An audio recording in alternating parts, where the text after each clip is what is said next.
Hello, if you're watching this video, you probably have one of these. Watchtower magazine, number 4, from July 2016. When Watchtower witnesses come to my door, they often ask the question, what is true religion? How do you tell the difference? From Christian perspective, you have to truly render your faith and truly transmit what you believe to others.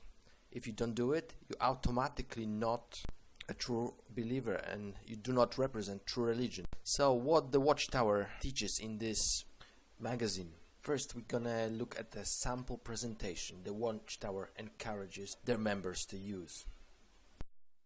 Would you agree that if the Bible is from God, it should be able to survive any attempts to destroy it? That makes sense. We agree. In fact, that's what the Bible itself teaches here at Isaiah 40, verse 8. Jessica, would you like to read that verse? Sure. The green grass dries up, the blossom withers, but the word of our God endures forever. Thank you. So the conclusion they want to lead you is that the Bible is based on good evidence, and the message that has been transmitted through the centuries has not been altered, has not been changed, and we have what apostles, what they intended us to have. To support that, they make quite valid claims. We read, some copies and translator attempt to alter the message. Later we read, although some copies were careless or even deceitful, many others were highly skilled. Sheer volume of manuscripts today actually helps Bible scholars to spot errors. There are thousands of manuscripts for 3rd, 4th and 5th centuries, and they all render consistent version of the Bible. And they give the example of P46 papyrus.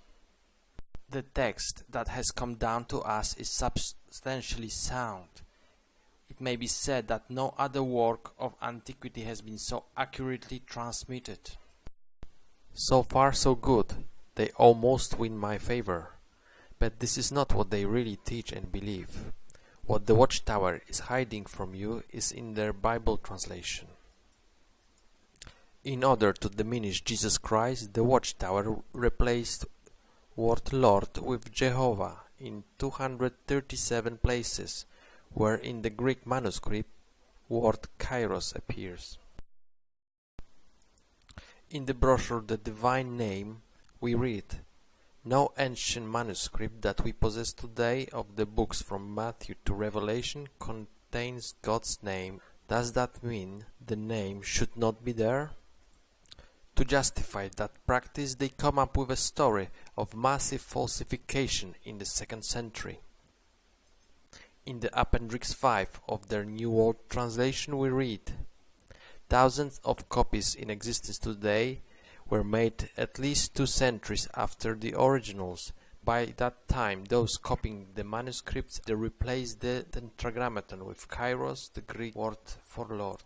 The papyrus P46, presented to you in the July magazine as a substantially sound, has Lord Kairos in every place.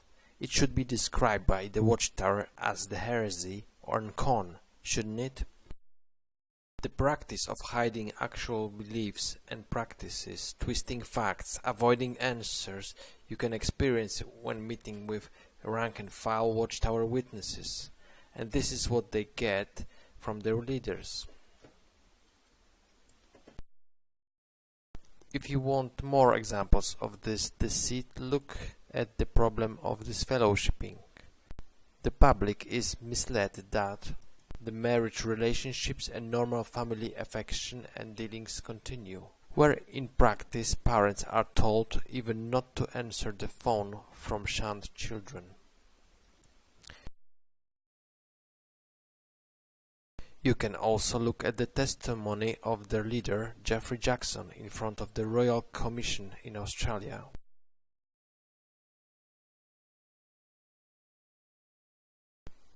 By the fruits you will know them.